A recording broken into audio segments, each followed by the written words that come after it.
Manchester সিটির গত মৌসুমটা ছিল পুরোপুরি ব্যর্থতায় মোড়ানো। শিরোপাহীন থাকা ছাড়াও পারফরম্যান্সের মান ক্রমেই নিচের দিকে গিয়েছিল। পেপ গার্দিওলার পরিচিত ছন্দও যেন কোথায় হারিয়ে গিয়েছিল। সেই হতাশা কাটিয়ে উঠতে 2025-26 মৌসুমকে নতুন শুরুর মৌসুম হিসেবে দেখছে সিটি। এরই মধ্যে দলে এসেছে বড় পরিবর্তন। সিটি ছেড়ে গেছেন বহুদিনের পরীক্ষিত যোদ্ধা ও কিংবদন্তি কেভিন ডি ব্রুইনা। ব্যর্থতার ধারে ধারে এভারটনে গেছেন ক্লাবের সবচেয়ে দামি ফুটবলার জ্যাক গ্রিলিশ। বিপরীতে ক্লাবটিতে যোগ দিয়েছে বেশ কয়েকটি তরুণ মুখ, যাদের দুজনের গতকাল রাতে প্রিমিয়ার লিগে অভিষেকও হয়ে গেছে। অভিষিক্ত সেই দুই ফুটবলার হলেন তিজানি রেইন্ডার্স ও রায়ান শেরকি। 27 বছর বয়সী রেইন্ডার্স গতকাল রাতে উইলসের বিপক্ষে মূল একাদশে জায়গা পান। সুযোগ পেয়ে গার্দিওলা রাস্তার প্রতিদানও তিনি দিয়েছেন দারুণভাবে। শুরু থেকে দুর্দান্ত খেলা রেইন্ডার্স নিজের আসল জাদু দেখান ম্যাচের 34 মিনিট। নিজেদের অর্ধ থেকে বল পেয়ে আক্রমণে ওঠেন তিনি। এরপর ট্যাকল করতে আসা দুজনকেই কাটিয়ে ফ্লিক করে বল বাড়ান রিকো লুইসের উদ্দেশ্যে। লুইসের পাস থেকে গোল করে সিটিকে এগিয়ে দেন হল্যান্ড। 3 মিনিট পরের গোলটা অবশ্য রেইন্ডার্স নিজেই করেছে।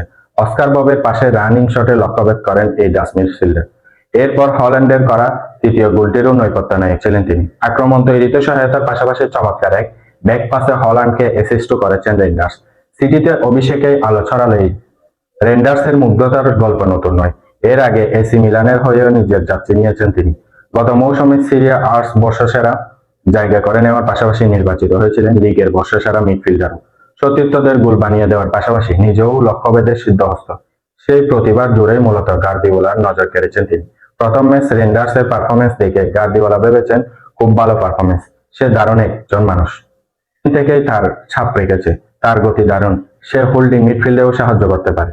সেই ডিফেন্ডাররাও যে তার জায়গা তৈরি করে, ফাঁকা জায়গাগুলোতে দারুণভাবে ব্যবহার করতে পারেন তিনি। আগামী কয়েক বছরের জন্য সে সিটির দারুণ এক শাইনিং হবে। 1998 সালে নেদারল্যান্ডসে জন্ম নেওয়া রেইন্ডার্স খেলা শুরু করেন মাত্র 5 বছর বয়সে। তার বাবা মার্টিন রেইন্ডার্স এবং ভাই এলিয়ানি রেইন্ডার্স দুজনে ছিলেন ফুটবলার। 2023 সালে মিলানে যোগ দেওয়ার পরই সত্যিকারের ঝলক দেখাতে শুরু করেন। মিলানের পারফরমেন্সই মূলত তাকে জায়গা করে দিয়েছে সিটিতে। এছাড়া জাতীয় দল নেদারল্যান্ডসের হয়েও এরই মধ্যে 23 ম্যাচ খেলে 4 গোল করেছেন রেইন্ডার্স। নিজের গতি নিয়ন্ত্রণ আর কৌশল কাজে লাগিয়ে সবসময় সক্রিয় রাখেন মিডফিল্ড। সুযোগ পেলে আক্রমণ গড়ে প্রতিপক্ষের ডিফেন্সে ভাঙন ধরাতে পারেন। গোল করার পাশাপাশি সতীর্থদেরও খেলার মধ্যে আনতে সিদ্ধহস্ত। দলের প্রয়োজনে প্রেসিংয়েও সমান কার্যকর। তার প্রতিভা নিয়ে সাবেক ইংলিশ ফরওয়ার্ড অ্যালেন শিয়ারার বলেছেন, সে ছিল দুর্দান্ত, প্রায় নিখুঁত এক মিডফিল্ড পারফরমেন্স ছিল এটা। অবিশ্বাস্য, সে নিজের গতিতেই পুরো খেলাটাই নিয়ন্ত্রণ করেছে। তার বিপক্ষে খেলা ভীষণ কঠিন, কারণ সে সবসময় সক্রিয়। যেভাবে সে দৌড়েছে সেটা ম্যান সিটির জন্য ছিল মূল চাবিকাঠি। গতকাল বদলিনামা শেরকির উপর সিটির আস্থা কতটা প্রবল সেটা একটা তথ্য দিয়ে বুঝে যাবে। গ্রিলিশ দ্বারা ওভারটনের যাওয়ার পর তার 10 নম্বর জার্সিটা ওই শেরকির পরেছেন। শেরকির জন্ম 2003 সালে ফ্রান্সের লিওতে। সেন্ট প্রিস্টের হয়ে তার ফুটবলের হাতে করে, কিন্তু তার মাঝে ফুটবলের বীজ গড়ে দেয় লিও।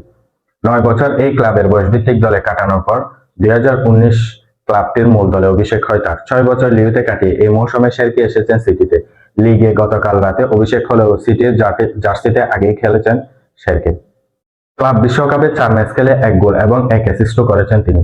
আর এবার লিগের অভিষেকও পেলেন দারুণ 1 গোলে।